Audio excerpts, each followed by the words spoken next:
I'd like to thank Mr. Horowitz and his team at the Inspector General's office for doing a very thorough professional job. I think the country owes him a debt of gratitude, and I look forward to hearing his testimony Wednesday in detail about his findings. The first thing I'd like to address is that you have a statement by Mr. Durham, the U.S. Attorney in Connecticut, who's looking at potential criminal liability regarding this matter. The Attorney General Barr and Mr. Horowitz. You have three different views. Well, I guess two of the views are that there was no lawful predicate to begin the investigation. I think Mr. Durham says he had more information than Mr. Horowitz, but that's not my concern right now. Three lawyers can reasonably disagree, and I trust Mr. Horowitz to give an honest view. And let's assume for a moment there was a lawful predicate. The bar is really low to open up a counterintelligence investigation. A reasonable articulation is a pretty low standard in the law. The point I want to make is, let's assume for a moment it started out okay. It sure as hell didn't end okay. What I see in this report, and nobody's reported yet, I hope some of you will look, is that while there may be reasonable differences about whether or not there was a lawful predicate, I believe there will be no debate among reasonable-minded people, particularly lawyers, about how the system not only got off the rails, but in my view became a criminal enterprise to defraud the FISA court, to deny American citizen Carter Page his constitutional rights, and to continue an operation against President Trump as President of the United States that I think was fundamentally flawed and unlawful. These are statements I don't make lightly, and these are statements based on the findings of the report. Unfortunately, at the Department of Justice and the FBI, there was a period of time when they went back to the good old days of J. Edgar Hoover, where they made stuff up. They misled people. So on page 186, it talks about the FBI identifying and interviewing the primary subsource for the Steele dossier.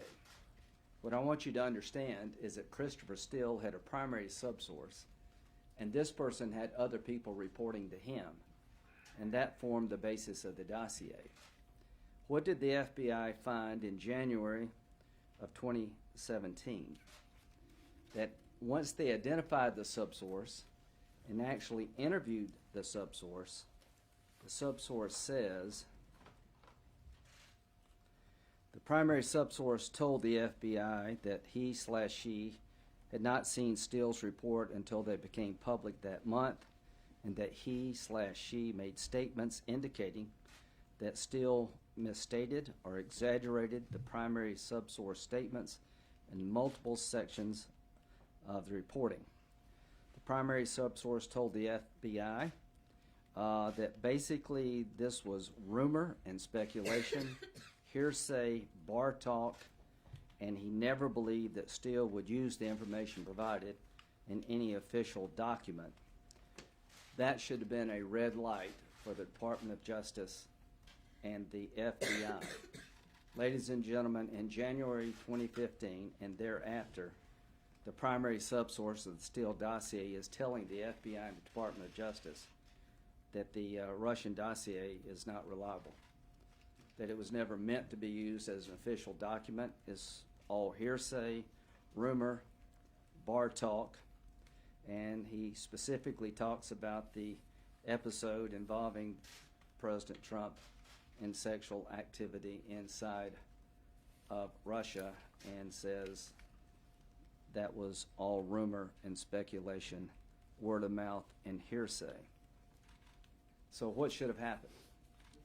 Once the FBI and the Department of Justice was told by the primary subsource that the information in the dossier is not reliable, they had a duty, in my view, to report to the FISA court exculpatory information.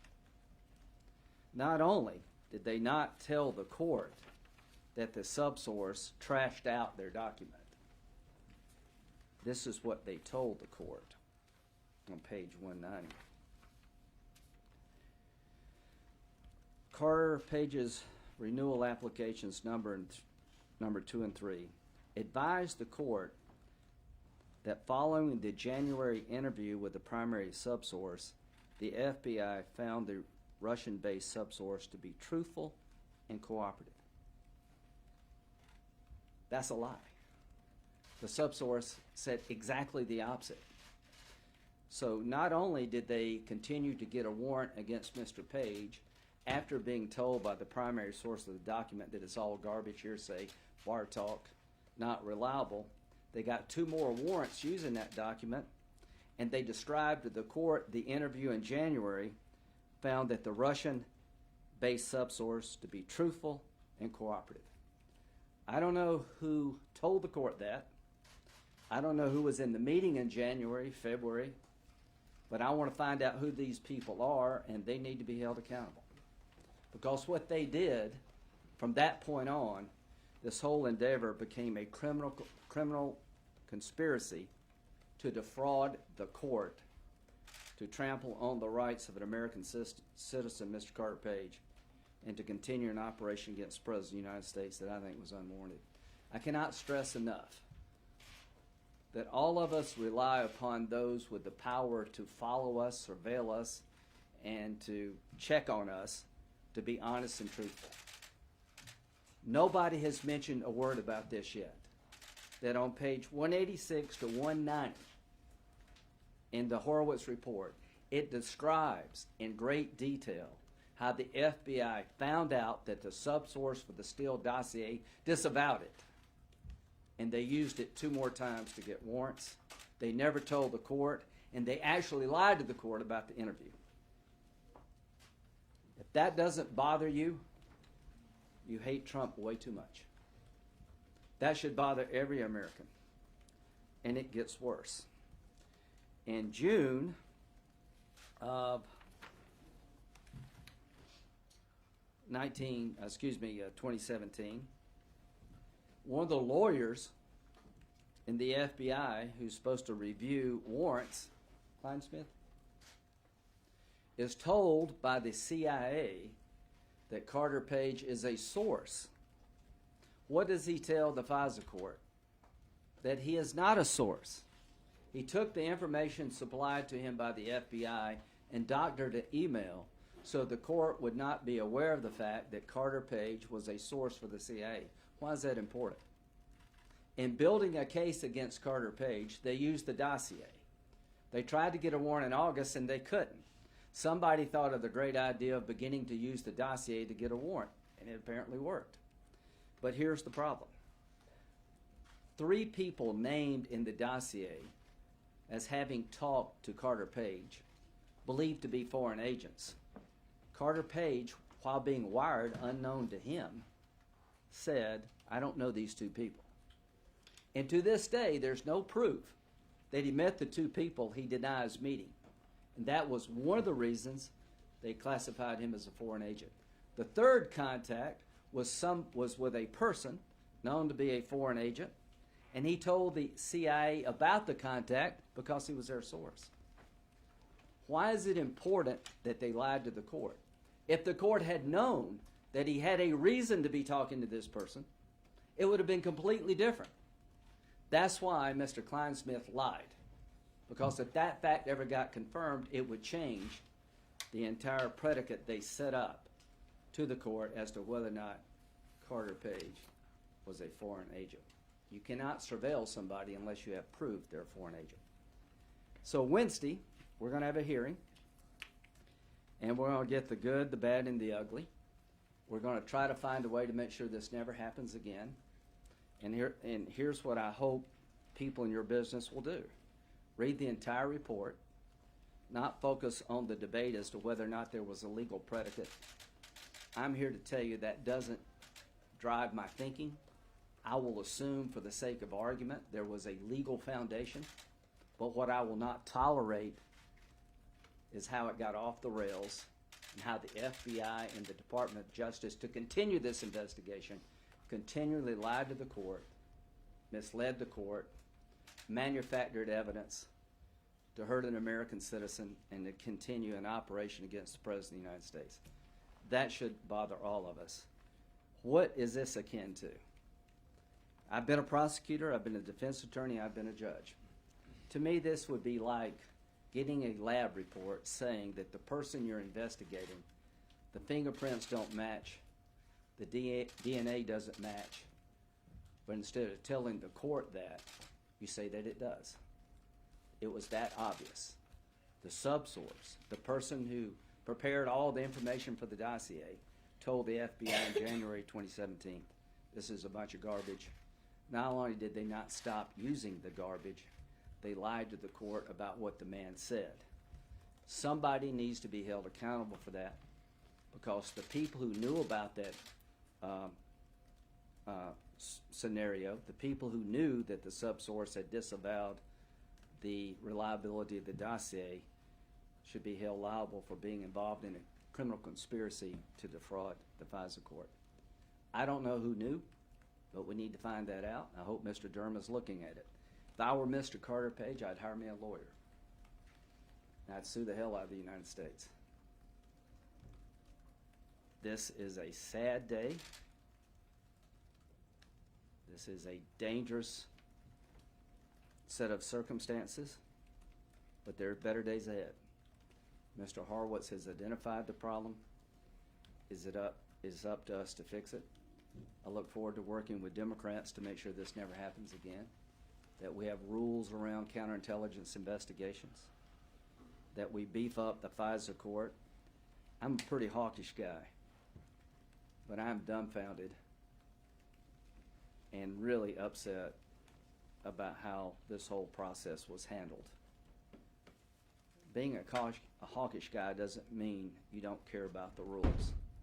The thing that protects us from being like our enemies is that we have rules, even for Trump, even for people we don't like. It's Trump today, it could be somebody else tomorrow. The goal here is to make sure it never happens again. And one of the ways to make sure it never happens again is that those who took the law in their own hands need to pay a price. Senator, another one of the key findings, aside from the fact that he said it was lawfully predicated, is that there was no political bias. Can I get your response to that? Yeah, I don't, when you get shot, I don't know why somebody, motive. I don't know what other reason they would have to lie to the court on two different occasions. Why would you keep the investigation going when you had every reason to believe it was no longer legitimate? What were they thinking when the subsource told them, all this stuff, none of it's accurate, it's all hearsay and bar talk and speculation. None of it is reliable. What would make people continue to want to get a warrant?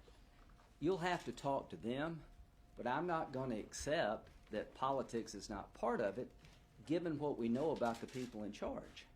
We know that Strzok and Page hated Trump's guts. But it doesn't matter to me why they did it as much as the fact they did it. And I don't know how anybody can conclude there was no political bias here, given what these people say. Mr. Kleinsmith's email, he says, "Viva la resistance." So the man at the department, at the FBI, who lied to the court about Carter Page's association with the CIA, is known to say, "Viva la resistance." You can have your political opinions all day long, you just can't act on them. And here's what I would say. There was 1 million stop signs. There were numerous stop signs that were run. They seemed to want to get an outcome. Why did they want it so badly? What drove them so much to lie and to turn the process upside down? I don't think it's much of a stretch to say that their biases did come into play, but that's not important to me as much as making sure we know what happened and it never happens again. Do you then plan on trying to press Horowitz at the hearing on Wednesday? So- Because he came to this conclusion and you apparently just don't agree. Yeah, but it doesn't matter where I agree. I don't know why they didn't tell the court about the subsource's statement in January. Any normal system would have stopped. When you're told that the person who helped prepare the document will not verify it, disavows it, then I think all of us would say you need to slow down and figure out what's going on here. Not only did they not slow down, they falsified the results of the interview to the court to make it look like he actually was truthful when they know he wasn't. So I don't know what made them do this.